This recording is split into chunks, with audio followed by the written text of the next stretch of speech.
Hey everyone, Brendan the Blind Guy here. Now, music is my love, and to music, thank you for making me who I am. You are beautiful. And to all of those out there who over the years have said I wouldn't amount to anything and never make it, well, success is the best revenge, and really, there ain't no fury like serving it cold when I get to chat to incredible artists. So, let it rain as I give you Dallas Frasca. How are you, Dallas? I'm going to say that is the most phenomenal intro I've ever heard. Wow. I was like, hang on, that's a song title. That's a song title. I'm impressed. Very nice. Thank you so much.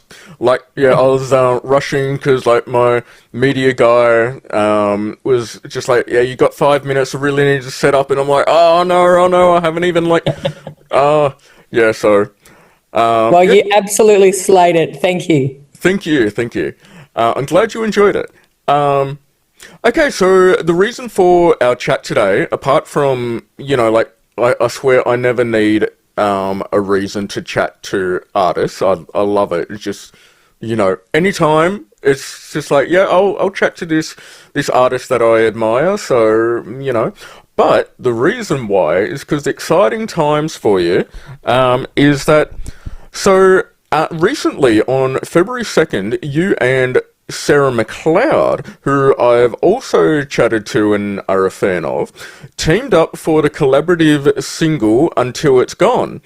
And this also demonstrates apparently a DIY kind of approach to songwriting and recording, where, you know, you've proven that you don't need to, you know, have a high impact on the world and environment around you to actually present something, you know, good quality and that hits hard. So kind of tell us a bit more about the song, of like the writing, the story, and the recording process of it. Yeah. It's interesting. Sarah and I have talked about doing something together for a long time. We've been friends for a long time. And I guess late last year, we always planned to release a single together. And Sarah and I are really busy at the moment. It's been a pretty crazy year. And, you know, we've got lots of things happening in the background aside from this tour. And I think towards December, Sarah was like, I'm not sure I've got enough time to do this single. And you know, and we were about to have our first meeting to start planning everything for that in the next couple of days. And it was like lightning struck, Brendan, like this song fell on my lap. I am actually sitting in the studio where I recorded it. Lady Luck Studios, my home little studio. You're nice. And I put everything together. So I put it, and it just flowed. It never happens like that for me. So, when Sarah and I had that meeting together a couple of days later, I said to her, look, we totally respect that we may not have time, you know, or whatever, but I've written this song and I think it's a little bit of a banger. And if, you know, have a listen. If you don't want to record it, totally respect that. But if you do, have a listen. Like, and she instantly was like, oh my God, this is so good. Let's do it. So Sarah and I both have studios set up at home, and it really organically came together where Sarah's like, well, you know, we've had this meeting. We don't have the time to sort of like all the financial backing to do it, to go into a studio. And it organically was like, well, why can't we do it ourselves? We have enough experience, 30 plus years careers, both of us, to have the know-how to do it and produce things of a high quality. So her and I tracked everything in our own home studios. And then we sent the tracks to my friend who was a drummer at his home studio, Mr. Josh Barber. So, it organically sort of worked out that way, and also just sort of falls in line with everything that we're trying to do on the tour. Oh, that's awesome. Very, very cool. Yeah. And so with writing the song, so an interesting question, or I think it would be really interesting to find out, because I'm a songwriter myself, obviously not like, you know, so accomplished or whatever. But so for me, it's generally because I started off as a instrumentalist pianist. So for me, like when I hear music, it's the sonics of the song and the melody that really resonates with me before the lyrics do. So in my songwriting, generally the melody and the music come forth, which spur the emotion and the lyrics for the songwriting. Which kind of approach do you find yourself having generally? Does it start with the emotions and the lyrics, or a riff? I mean, it's a really great question, Brendan. To be perfectly honest, anyone who says they know exactly what they're doing doesn't. Yeah. But I think it's really different for me every time. For this particular song, I was heavily inspired by. I was thinking of really great, these protest songs that people sing in their lounge rooms, and while they're, I don't know, they've got friends over, and a lot of the times I don't even really think they're singing along to these incredible protest songs. And I was thinking about those songs, and when I was thinking of the tour and what would suit Sarah and I, and that line from Joni Mitchell's song "Don't Know What You've Got Till It's Gone."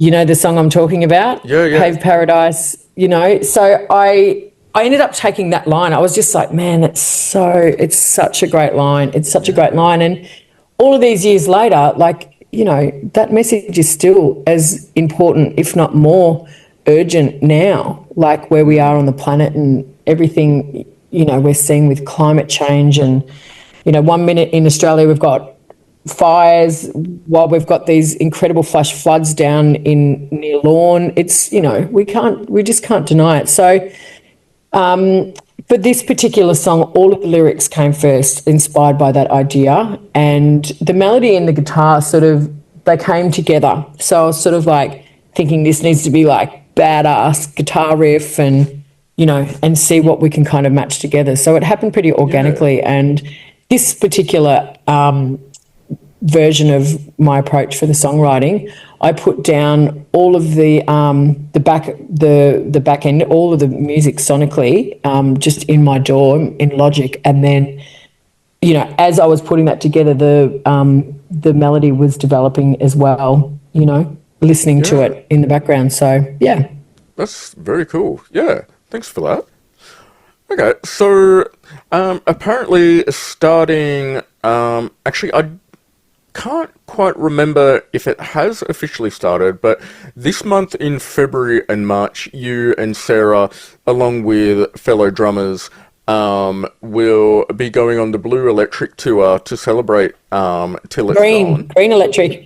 Oh, Green Electric, sorry. Yep, Green. Yep. Green, blue, I'm going to put that to my colorblind. Yep, get on. Blue could be cool too, though. Yeah. Blue Electric, is that like a David Bowie or Prince song?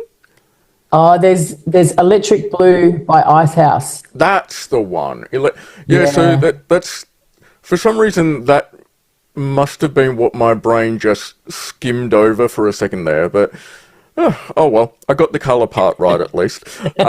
Green Electric, thank you for picking me up on that. The Green Electric tour, starting, as I said, in February and March. So a 15-date tour.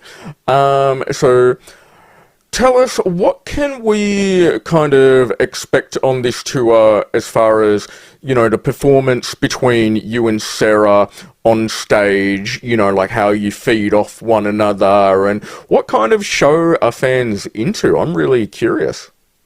Well, it's going to be a rock and roll extravaganza. So I'll kick off the night and I'll play a set with my drummer, and then Sarah will come up and join me for a song. Yeah. And then Josh and I will sort of, cruise off the stage. Mind you, what I will say first, when people walk into the venue, there's going to be 2 drum kits on stage. Ooh. So then I'll play the first one, then Sarah will come and join me, and then my drummer and I will sort of sneak off stage, and then her drummer will come and join her. And then together we'll hop up for a big really awesome finale. We've started rehearsing that. Sarah's currently in Perth for the 27 Club show. So we put together, I guess, the big finale in January and started rehearsing there. And it's just, I don't want to give too many of the songs away, but I just know people are going to dig it. There's going to be guitar duels. There are going to be some huge, big vocal moments. And there's this, you know, I think working with someone you admire so much, there's like a healthy competitiveness that is really driving us to lift this. And it's, you know, there's not a lot of people who do that. And it's a really fire combination, and fans are in for a big night. I'm going to tell you, the show's going to be great. Oh, that's... And a big double drummer finale. Like, why wouldn't we? Oh, yeah.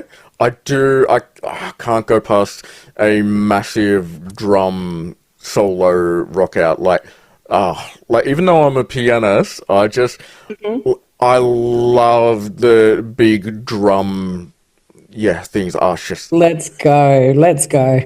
Especially, like, when you can feel all the beats in your body, where you're not just hearing it, you're feeling it. Like, that's what I try and tell people in my reviews and everything, is like, that's the beauty of a live show versus like listening to the live recording or, you know, watching a live thing, is that, you know, it's like a 360-degree experience of sound.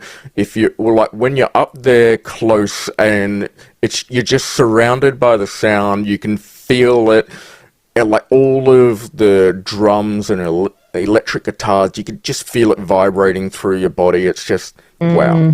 Yeah, it's... I know exactly what you're talking about. It's going to be loud. It's going to be loud, Brendan, and people are definitely going to feel it, that's for sure. Yeah, awesome. Well, you're getting me pumped. You're definitely... So are you a saleswoman as well? Because you're selling this to her really well. Well, I'm going to say this is completely authentic, Brendan. It is going to be, it's going to be great. Like, I think, you know, those sort of early rehearsals, I think, you know, and I think just a combination of two, I guess, like quite fierce, powerful females joining forces. Like I just really think that the more we work together, the more thriving our live music industry can be. And I think team ups like this can bring a lot of excitement to what you normally do, where it's just your band and there might be some supports. But I think this tour particularly, because there is this low emission approach to a sustainable approach to the way we're traveling, to everything that we're doing for the whole month, brings in an element of purpose, and also, you know, like the idea of creating conversations with something that's bigger than just us. You know, we're bloody self-centered things, us artists, most of the time. So it does feel really exciting. So you can call me a saleswoman, or you should come along to something that's going to be really great. I'm going to try, definitely. Yeah. Yes. Oh, wow. And so you mentioned like the low emissions and all of that for the focus of the tour. So I was reading that it's very admirable of you and Sarah the focus of this tour is like very low impact on the environment and the world around you, where you've even got recycled merchandise, sustainable travel routes, eco-friendly accommodation, which is absolutely incredible. So many more artists should be doing this. I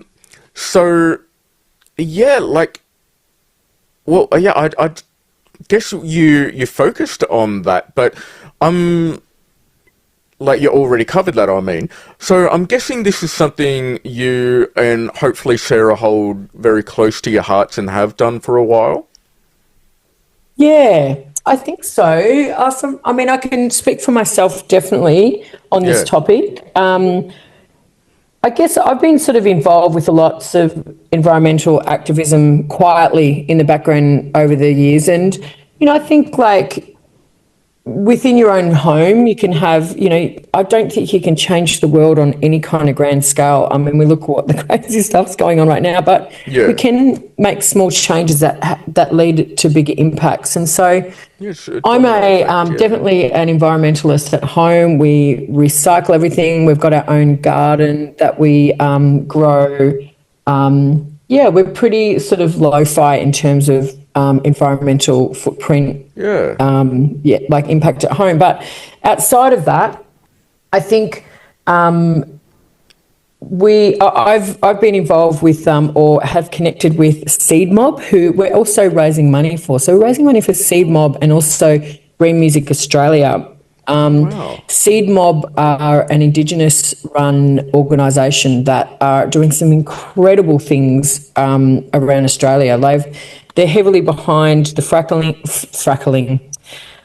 not pork frackling, the fracking campaigns up around the Kimberleys, and we're sort of seeing more of that coming into the forefront of conversation, where your vote can matter and understanding these issues on a wider scale. Because, I mean, who has these conversations in home normally? I know that I didn't really in my homes when I was growing up, but, Yeah. we can create conversations out of this ultimately. And I Yeah. think by trying to do things sustainably, wear sustainable fashion. Also, this is the biggest thing that we discovered out of putting all this together, was the huge carbon footprint that occurs from people actually travelling to the shows. So we're encouraging people to take public transport. Most of the venues that we've got on the tour are close to public transport. Carpool with your mates. Go to the op shop and go shopping. There's so much Yeah. cool stuff there. Yeah, that's really, really cool. Okay. Oh, well, thanks for that.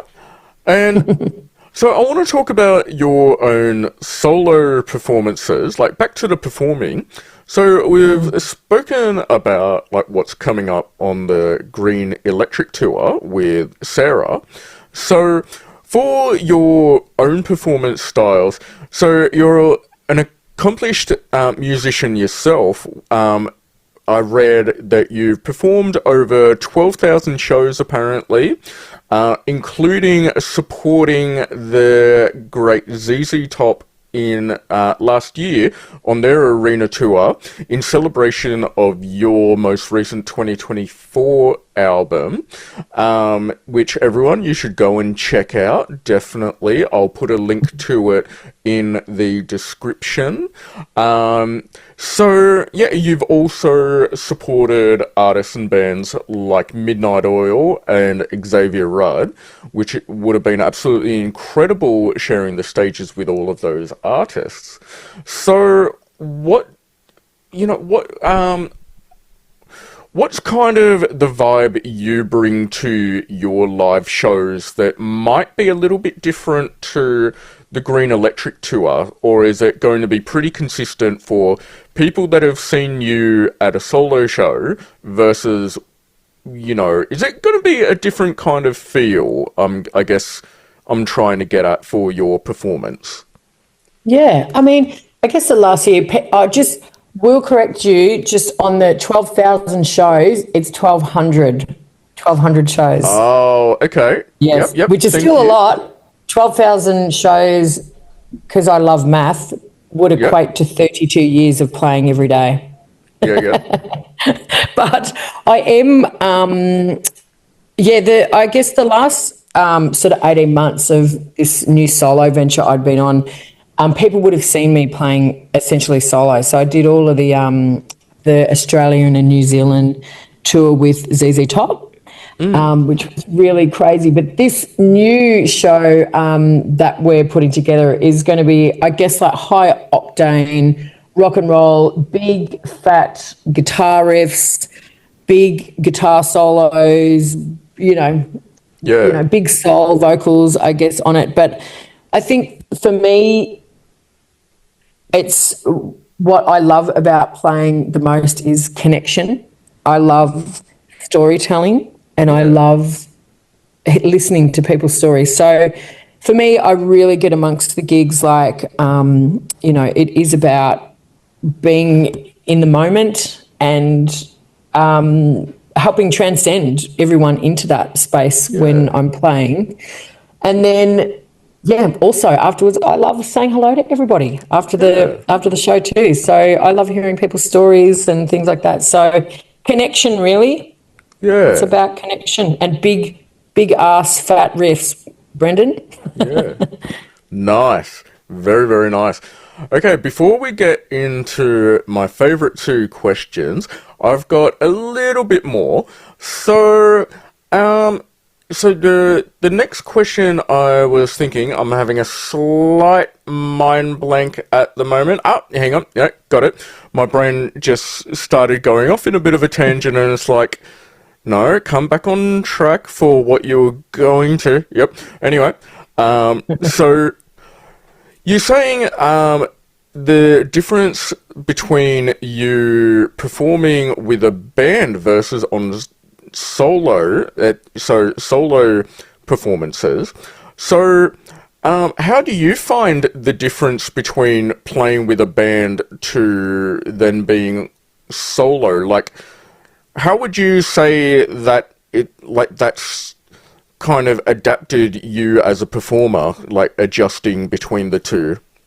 Yeah, I mean, honestly, that's such a great question, and I feel like a musician would only ask that question. But so it has been a massive undertaking, like personally, like with my guitar skills, because when you are playing by yourself, there is nothing to hide behind, you know.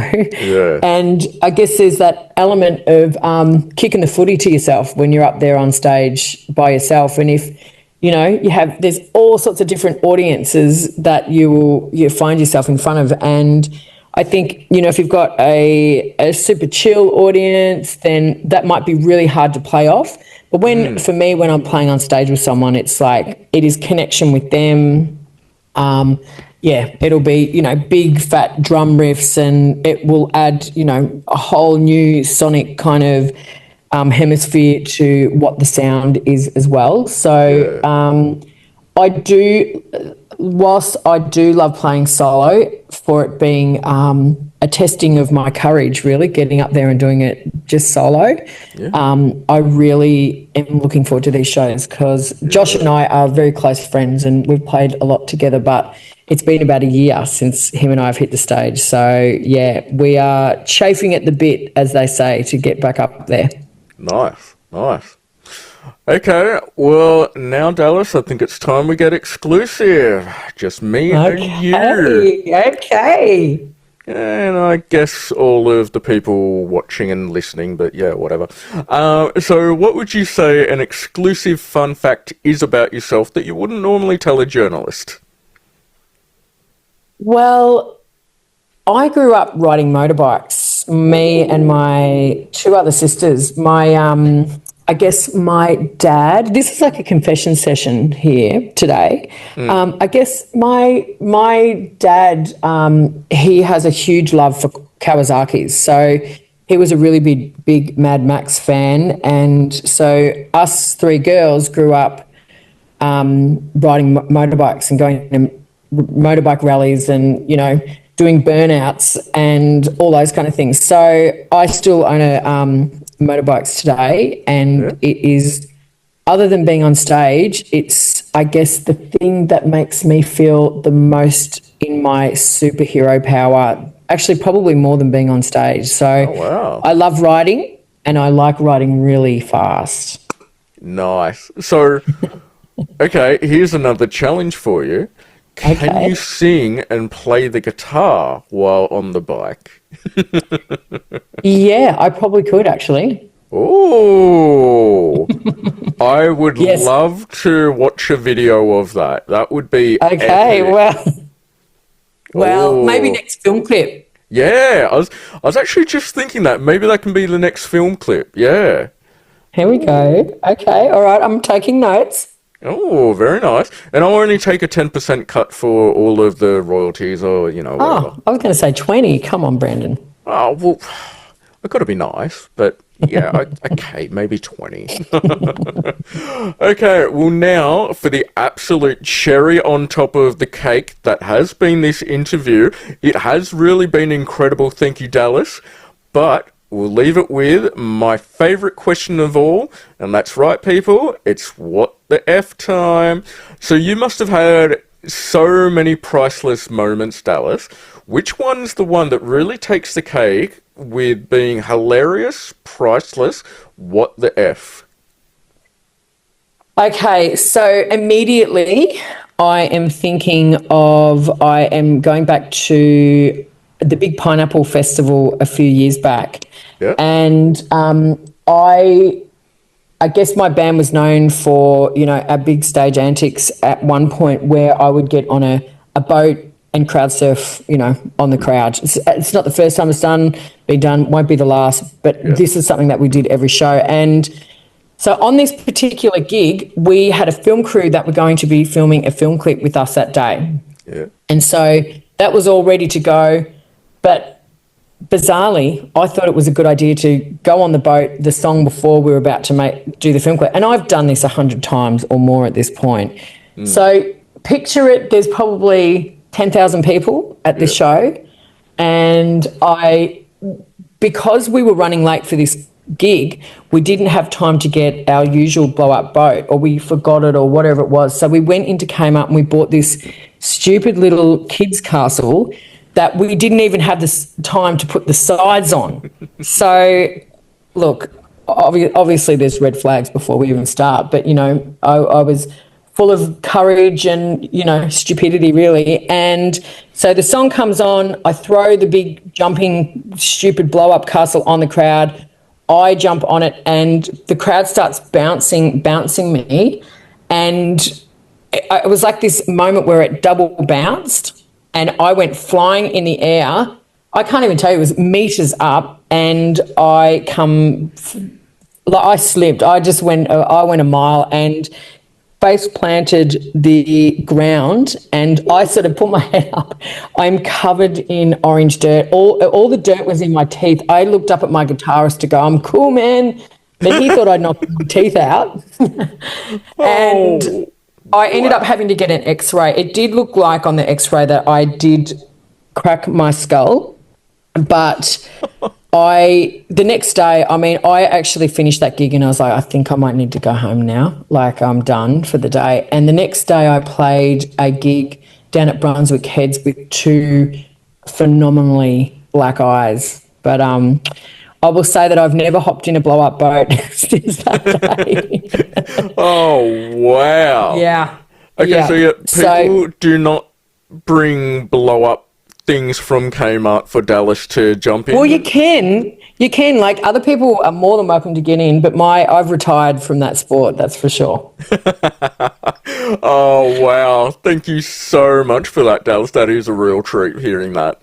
So, thanks for having me. I appreciate it. What a vibe, Brendan. Great to talk to you. And thanks so much for your time today. Thank you so much. It has been a real treat. Thank you so much.